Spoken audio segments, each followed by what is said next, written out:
Expand your vocabulary with our Core 2000 Words ebook. It's free and packed with essential expressions that you'll use on a daily basis. Start building your vocabulary today. Click the link in the description below to download your free Filipino ebook before it's gone.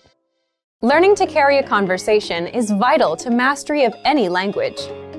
Even beginners can quickly learn conversational language well enough to carry on real conversations with native speakers. Of course, beginners won't be able to carry a conversation the same way they could in their native language. But just knowing a few tips, like which questions to ask to keep a conversation going, are all you need to speak and interact with real native speakers. Before we get to specific suggestions, let's first take a closer look at how having real conversations in your target language is so vital to your mastery of the language. Communicating with other people is the very point of language, and conversation comes easily in our native tongue. For beginners, or anyone learning a new language, conversations aren't easy at all, and even simple greetings can be intimidating and awkward. Nothing kills a conversation faster than long periods of awkward silence, so you need practice and specific strategies to avoid them. When you know what to say to keep a conversation going, communication becomes much easier, and you make a better impression on your listener. Nothing will help you learn to speak a language faster and truly master the language than having real conversations with native speakers. Conversations quickly expose you to slang, cultural expressions, and vocabulary that force you to absorb and assimilate information faster than any educational setting. And that's a great thing. But how can you possibly have real conversations with real people if you're just starting out? Here are 3 proven methods that even beginners can quickly use to learn conversational language to make a great impression and avoid awkward silences. First, ask questions to keep a conversation going.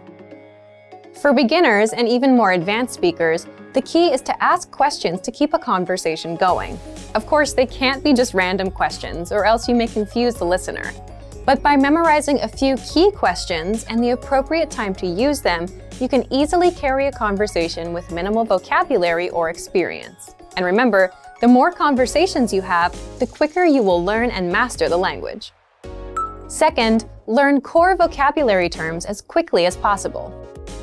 You don't need to memorize thousands of words to learn conversational language. In fact, with just a couple hundred words, you could have a very basic conversation. And by learning maybe 1,000 to 2,000 words, you could carry a conversation with a native speaker about current events, order in restaurants, and even get directions. To help you get started with this, check out our 2,000 common words, also known as our core list. These 2,000 words are all you need to learn to speak fluently and carry a conversation with a native speaker. Third, study video or audio lessons that you can play and replay again and again. If you want to know how to carry on a conversation, then you need exposure to native speakers, and the more, the better. Studying video or audio lessons is ideal because they provide contextualized learning in your native language, and you can play them again and again until you achieve mastery. Our instructors have created more than 2,500 video and audio lessons that you can play over and over. And the best part is, they don't just teach you vocabulary and grammar. They are designed to help you learn to speak and teach you practical everyday topics like shopping, ordering, and more. Although it may seem intimidating for a beginner, the truth is that it's very easy to learn conversational language. Just learn a few core vocabulary terms and which questions to ask to keep a conversation going. Our language learning program has the world's largest online collection of video and audio lessons by real instructors. Plus, tons of advanced tools to help you learn to speak and carry on a conversation quickly. Just a little practice and exposure to real conversations or lessons is all it really takes. So, if you're ready to finally learn a new language the fast, fun, and easy way, sign up for your free lifetime account by clicking on the link in the description. Signing up takes less than 30 seconds, and you'll start speaking from your very first lesson. If you enjoyed these tips, hit the like button, share the video with anyone who's trying to learn a new language, and subscribe to our channel. We release new videos every week. I'll see you next time. Bye! Hi guys! Hi guys! Hi guys! Welcome to Filipino Toppers with me, Ice, and today's topic is 10 hardest words to pronounce. Okay, so just try and say these words And I'm sure like your Filipino friends will be very impressed. Try practicing these words so you can pronounce it properly. Baba, going down. This first one is actually a sentence and it's just made of one syllable, which is ba. So it goes baba. It means going down. Baba means down. And bababa means going down. And the ba at the end is like our question marking particle. So baba. If you're going down and someone asks this to you, then you just reply with oo, meaning yes, or bababa. So bababa. It's like the longest conversation in Filipino using one syllable. Bulaklak, flower. Okay, next is bulaklak, meaning flower. For example, mabango ang bulaklak. The flower smells good. Dumadagundong, rumbling. Dumadagundong, meaning rumbling. Doesn't it sound like it's a rumbling noise? Like dumadagundong. It's like all the bass in that word. For example, dumadagundong na ang bagyo sa labas. The storm is already rumbling outside. Dumadagundong. Di ka panipaniwala, unbelievable. Next is di ka panipaniwala, meaning unbelievable. For example, di ka panipaniwala ang sinapit ng pamilya niya. The plight of his family is unbelievable. Kagilagilalas, astounding. Next is kagilagilalas, which means astounding. Hindi na ako nakakakita ng kagilagilalas na pangyayari. I no longer see any astounding events. Kinakailangan, important. Next one is kinakailangan, meaning important. Kinakailangan laging maging tapat sa trabaho. We must always be honest at work. Kumukuti-kutitap, twinkling. Next one is kumukuti-kutitap, meaning twinkling. So I guess the hard part of this is like the vowels, because like it's mostly u, but there's like i and somewhere. Kumukuti-kutitap. I guess the only way to pronounce this is to remember all the syllables. Kumukuti-kutitap, twinkling. Ang between ay kumukuti-kutitap. The star is twinkling. How would you even sing like Twinkle Twinkle Little Star? Kumukuti-kutitap, kumukuti-kutitap. Try to say it very fast, like kumukuti-kutitap, kumukuti-kutitap, kumukuti-kutitap. Mamasa-masa, moist. The next is mamasa-masa, meaning moist. You have to be careful of the accents here because masa means moist, but there's another word spelled the same called masa, which means the masses. So masa and masa. So just be careful to say it as masa. Mamasa-masa. For example, mamasa-masa pa ang damo. The grass is still moist. Misterioso, mysterious. Next one is misterioso, meaning mysterious. I don't know, it sounds like it's easy enough to pronounce, like just mysterious becomes misterios with an O at the end. Like Spanish people can do it. Misterioso. For example, siya ay isang misteryosong babae, meaning she is a mysterious woman. Patalastas, commercial. Next one is patalastas, meaning commercial. This one, I actually had a problem saying this when I was a kid, and I just remember it being very hard for me, but yeah, now it's fine. For example, laging maraming patalastas ang laban ni Manny Pacquiao. Manny Pacquiao's fights always have a lot of commercials. Cause yeah, those things like involve a lot of money, so they need a lot of commercials. Okay, and that's it for today. That was 10 hardest words to pronounce. Which do you think is the hardest one to pronounce for you? Like, just comment it down below. Do you have any word that you think is hard for me to pronounce? And I will accept your challenge. Or like, if you could think of any word that is hard to pronounce in Filipino, put it in the comment below.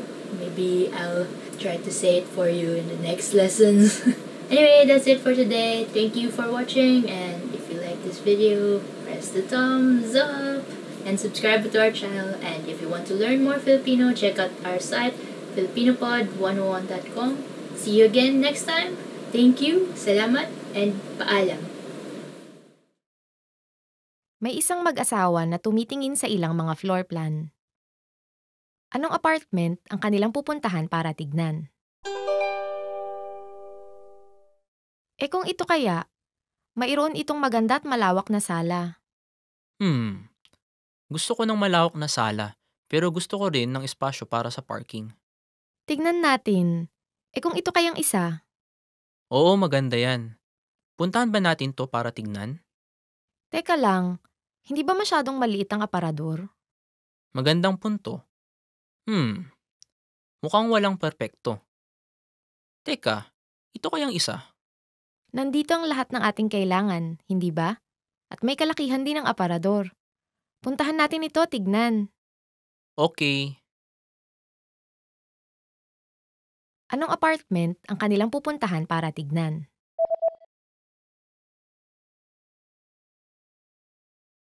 May isang mag-asawa na tumitingin sa ilang mga floor plan. Anong apartment ang kanilang pupuntahan para tignan? Kung ito kaya, mayroon itong maganda at malawak na sala. Gusto ko ng malawak na sala, pero gusto ko rin ng espasyo para sa parking. Tignan natin. Kung ito kayang isa? Oo, maganda yan. Puntahan ba natin to para tignan? Teka lang, hindi ba masyadong maliit ang aparador? Magandang punto. Mukhang walang perpekto. Teka, ito kayang isa? Nandito ang lahat ng ating kailangan, hindi ba? At may kalakihan din ang aparador. Puntahan natin ito, tignan. Okay. May isang lalaking gumagawa ng reserbasyon sa isang hotel. Saang kwarto siya mananatili? Seaside Hotel, ano pong maipaglilingkod ko? Hi, gusto ko sanang manatili ng isang gabi sa ika-22 ng Setyembre. Okay, sige po. Isang gabi sa ika-22 ng Setyembre. Ilang tao po? 2. Ano po ang gusto niyo, sir? Smoking o non-smoking room? Non-smoking. Ang natatanging non-smoking room po na mayroon ng araw na iyon ay may mountain view. Ayos lang po ba yon? Gusto ko sana ng may seaside view. Pasensya na po, pero ang mayroon kaming may seaside view ng araw na yon ay smoking room lamang. Meron bang non-smoking room na may seaside view sa ika-23 ng Setyembre? Mayroon po. Okay, sa ika-23 ng Setyembre kung ganon. Saang kwarto siya mananatili?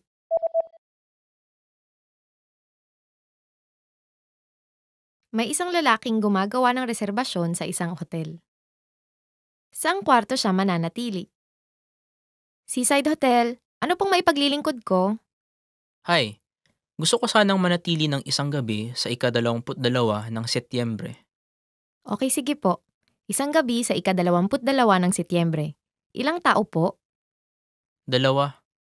Ano po ang gusto niyo, sir? Smoking o non-smoking room? Non-smoking. Ang natatanging non-smoking room po na mayroon ng araw na iyon ay may mountain view. Ayos lang po ba yon? Gusto ko sana ng may seaside view. Pasensya na po, pero ang mayroon kaming may seaside view ng araw na yon ay smoking room lamang.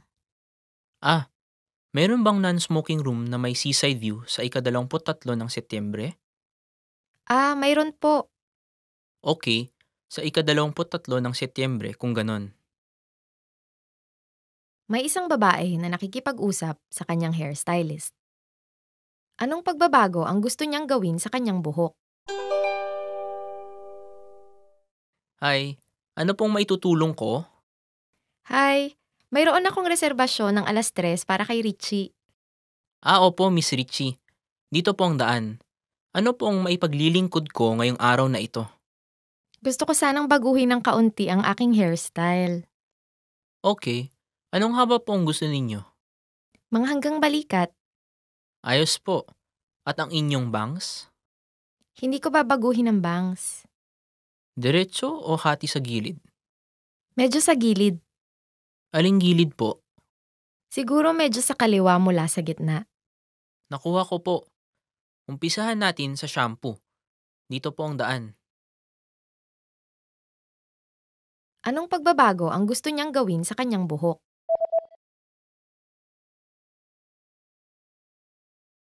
May isang babae na nakikipag-usap sa kanyang hairstylist. Anong pagbabago ang gusto niyang gawin sa kanyang buhok? Hi, ano pong maitutulong ko? Hi, mayroon akong reserbasyon ng 3:00 para kay Richie. Opo, Miss Richie. Dito po ang daan. Ano pong maipaglilingkod ko ngayong araw na ito? Gusto ko sanang baguhin ng kaunti ang aking hairstyle. Okay. Anong haba po ang gusto ninyo? Mga hanggang balikat. Ayos po. At ang inyong bangs?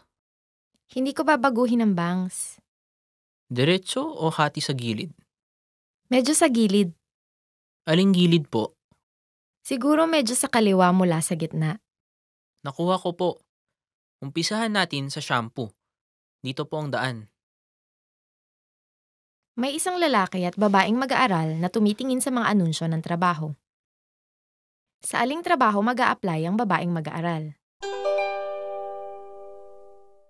Anong tingin mo sa trabahong ito? Ang bayad kada oras ay medyo mataas. Sige, mukhang mainam ang bayad. Pero kaya mo ba talaga mag-deliver ng dyaryo? Oo naman, magaling ako magbisikleta. Pero inaalala kong paggising ng maaga. Ito kayang isa. Hindi mataas ang bayad, pero maari kang magtrabaho ng 2 o 3 araw sa isang linggo at mag-umpisang magtrabaho sa gabi. Ito. Kahera sa supermarket ha. Sa bagay, mainam magtrabaho matapos ang klase. Mukhang mainam rin itong sa coffee shop. Oo nga. Gusto ko yung lugar na yan. At nasa daan yan papunta ng eskwelahan. Hindi na masama, di ba? Saan kaya ako dapat mag-apply? Sa pagitan ng ano? Coffee shop at ang pag-deliver ng dyaryo? Oo, maganda ang bayad sa pag-deliver ng dyaryo. Okay, nakapag-desisyon na ako. Siguro pipilitin ko na lang bumangon ng maaga. Sa aling trabaho mag-a-apply ang babaeng mag-aaral?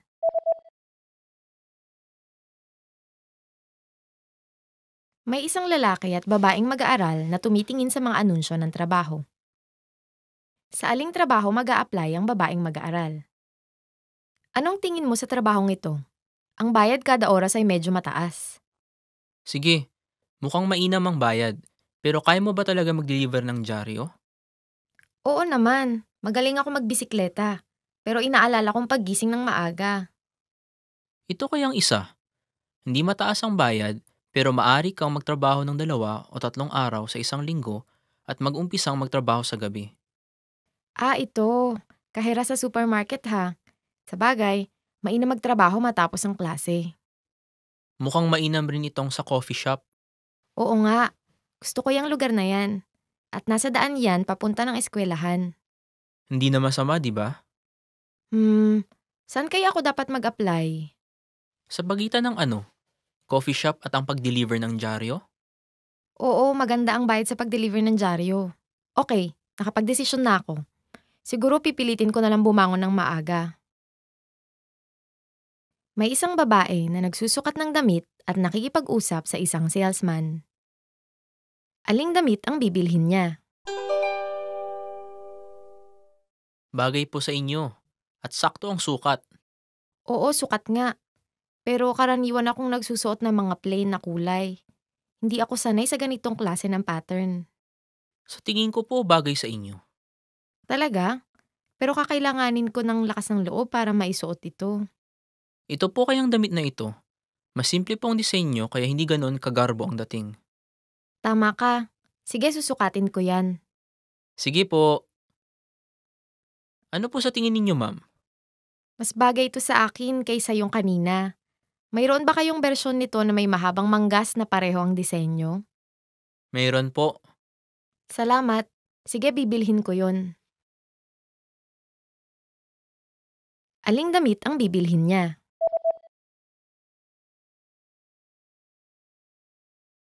May isang babae na nagsusukat ng damit at nakikipag-usap sa isang salesman. Aling damit ang bibilhin niya? Bagay po sa inyo. At sakto ang sukat. Oo, sukat nga. Pero karaniwan akong nagsusuot ng mga plain na kulay. Hindi ako sanay sa ganitong klase ng pattern. Sa tingin ko po bagay sa inyo. Talaga? Pero kakailanganin ko ng lakas ng loob para maisuot ito. Ito po kayang damit na ito. Mas simple po ang disenyo kaya hindi ganon kagarbo ang dating. Tama ka. Sige, susukatin ko yan. Sige po. Ano po sa tingin ninyo, ma'am? Mas bagay ito sa akin kaysa yung kanina. Mayroon ba kayong bersyon nito na may mahabang manggas na pareho ang disenyo? Mayroon po. Salamat. Sige, bibilhin ko yun. May isang presidente ng kumpanya na nakikipag-usap sa kanyang sekretarya sa telepono. Aling dokumento ang ipapadala ng sekretarya sa sales department? Hi, pwede ba akong humingi ng pabor? May dokumento sa ibabaw ng aking mesa na gusto kong ipadala mo sa sales department. Sigurado po. Anong dokumento iyon? Sa pagkakatanda ko, yung nasa asul na sobre. Asul na sobre... dalawa po itong asul na sobre na nasa mesa nyo. Oo nga. May pulang selyo sa itaas ng kanan na bahagi ng sobre. Yung may berdeng selyo ay ang dokumentong pinamimigay natin sa recruiting orientation. Yung may pulang selyo. Okay, nakuha ko po. Mainam.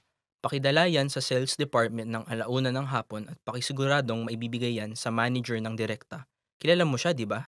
Opo, nakita at nakausap ko na po siya ng makailang beses na. Magaling. At maaari mo bang ipadala yung isang sobre sa HR department? Opo, sir. Aling dokumento ang ipapadala ng sekretarya sa sales department?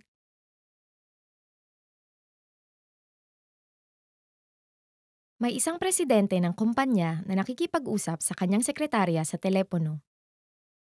Aling dokumento ang ipapadala ng sekretarya sa sales department?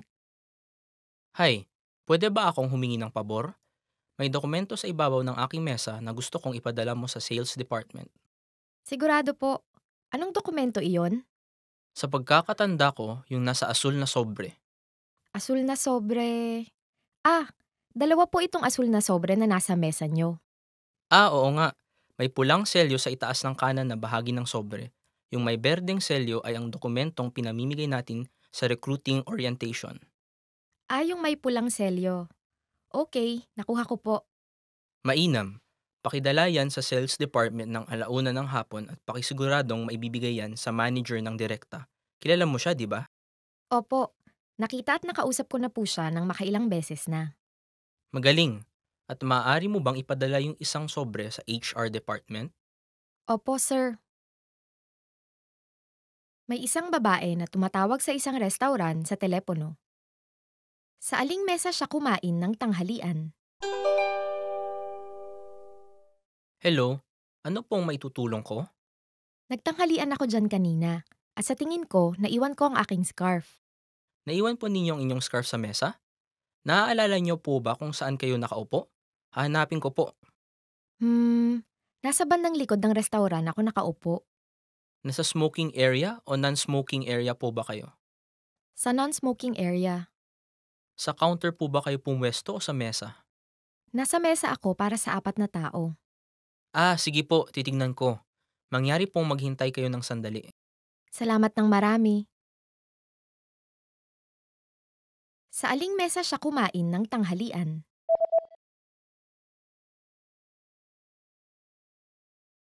May isang babae na tumatawag sa isang restaurant sa telepono. Sa aling mesa siya kumain ng tanghalian? Hello, ano pong maitutulong ko? Nagtanghalian ako dyan kanina at sa tingin ko, naiwan ko ang aking scarf. Naiwan po ninyo ang inyong scarf sa mesa? Naaalala niyo po ba kung saan kayo nakaupo? Hahanapin ko po. Nasa bandang likod ng restaurant ako nakaupo. Nasa smoking area o non-smoking area po ba kayo? Sa non-smoking area. Sa counter po ba kayo pumwesto o sa mesa? Nasa mesa ako para sa 4 na tao. Sige po, titignan ko. Mangyari pong maghintay kayo ng sandali. Salamat ng marami. May isang lalaking naghahanap ng apartment. Aling apartment ang kanyang pipiliin? Mawalang galang lang, naghahanap ako ng apartment sa lugar na ito. Maari mo ba akong pakitaan ng ilang floor plan? Sigurado ho yan. Para ho ba sa isang tao? Hindi, kasama ko ang aking asawa. Gusto ko ng sala, silid tulugan at isang kwarto para sa study. Okay. Heto po kaya. May 2 kwarto at sala. Ngunit baka may pagkamaingay dahil matatagpuan ito malapit sa isang malaking kalsada. Ganoon pala. Karaniwan ako nagtatrabaho sa bahay kaya kailangan ko sana ng tahimik na lugar. At mas gusto ko sana yung parisukat ang hugis ng sala. Kung heto po kaya, medyo may kalayuan mula sa istasyon. Ngunit ito ay nasa isang tahimik na residential area. May 2 kwarto at sala, ngunit medyo makipot ang isa sa mga kwarto. Wala naman kaming masyadong kagamitan. Kaya siguro sapat na ito para sa amin. May maipapakita pa kami sa inyong isa pang apartment na may 2 malawak na kwarto, ngunit mas malayo na ito sa istasyon. Hindi, salamat na lang. Gusto kong makita yung ikalawang nabanggit mo sa akin. Aling apartment ang kanyang pipiliin?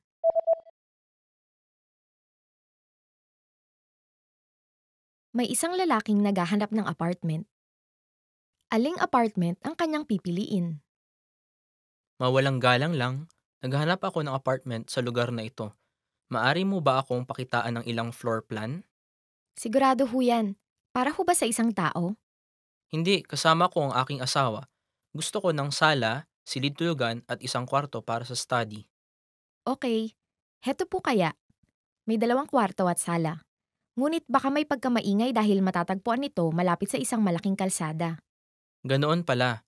Karaniwan ako nagtatrabaho sa bahay kaya kailangan ko sana ng tahimik na lugar. At mas gusto ko sana yung parisukat ang hugis ng sala. Kung heto po kaya, medyo may kalayuan mula sa istasyon. Ngunit ito ay nasa isang tahimik na residential area. May 2 kwarto at sala, ngunit medyo makipot ang isa sa mga kwarto. Wala naman kaming masyadong kagamitan. Kaya siguro sapat na ito para sa amin. May maipapakita pa kami sa inyong isa pang apartment na may 2 malawak na kwarto, ngunit mas malayo na ito sa istasyon. Hindi, salamat na lang. Gusto kong makita yung ikalawang nabanggit mo sa akin.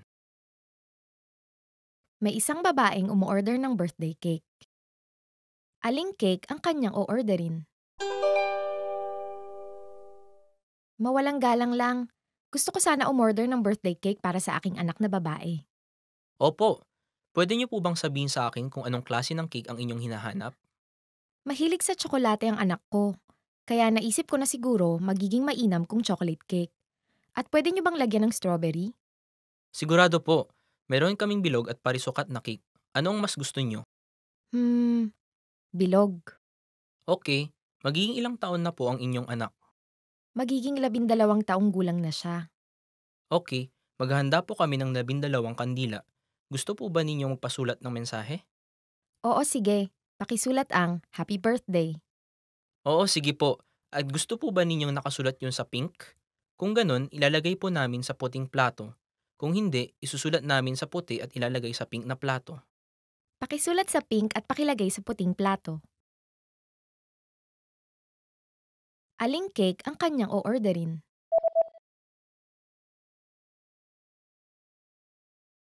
May isang babaeng umuorder ng birthday cake. Aling cake ang kanyang o-orderin? Mawalang galang lang. Gusto ko sana umorder ng birthday cake para sa aking anak na babae.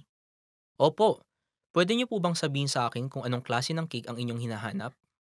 Mahilig sa tsokolate ang anak ko, kaya naisip ko na siguro magiging mainam kung chocolate cake. At pwede niyo bang lagyan ng strawberry? Sigurado po, meron kaming bilog at parisukat na cake. Ano ang mas gusto niyo? Bilog. Okay, magiging ilang taon na po ang inyong anak? Magiging 12 taong gulang na siya. Okay, maghahanda po kami ng 12 kandila. Gusto po ba ninyong magpasulat ng mensahe? Oo, sige. Pakisulat ang Happy Birthday. Oo, sige po. At gusto po ba ninyong nakasulat yun sa pink? Kung ganun, ilalagay po namin sa puting plato. Kung hindi, isusulat namin sa puti at ilalagay sa pink na plato. Pakisulat sa pink at pakilagay sa puting plato. May isang lalaki at babae na nag-uusap tungkol sa schedule nila sa paglipat ng bahay. Kailan sila maglilipat? Sa palagay ko, dapat na tayong magdesisyon kung kailan ang araw ng paglipat at tumawag sa isang kumpanyang tagalipat. Oo, kakatingin ko lang sa ilang kumpanyang tagalipat. Ayoko magbayad ng masyadong malaking halaga. Sang-ayon ako, itong kumpanyang ito ay nagbibigay ng diskwento, gaya ng 10% diskwento kung magpapaschedule tayo isang buwan bago ang araw ng paglipat natin. Isang buwan bago? Ibig sabihin, pagkatapos ng ika-15 ng Disyembre, tayo dapat lumipat para makakuha ng diskwento. Oo, at may additional na diskwento kung ipapaschedule natin ang paglipat ng weekday. Weekday? May meeting ako ng umaga ng Lunes at eksibisyon ng Martes at Miyerkules, kaya Mainam ang Biyernes para maayos natin ang bagong bahay ng Sabado at Linggo. oo. Teka, sabi nila, 15% ang diskwento mula Lunes hanggang Huwebes at 5% kung Biyernes. Anong gusto mong gawin? Mas mura sana, mas mainam. Tapos na ako sa eksibisyon sa panahong yun. Kailan sila maglilipat?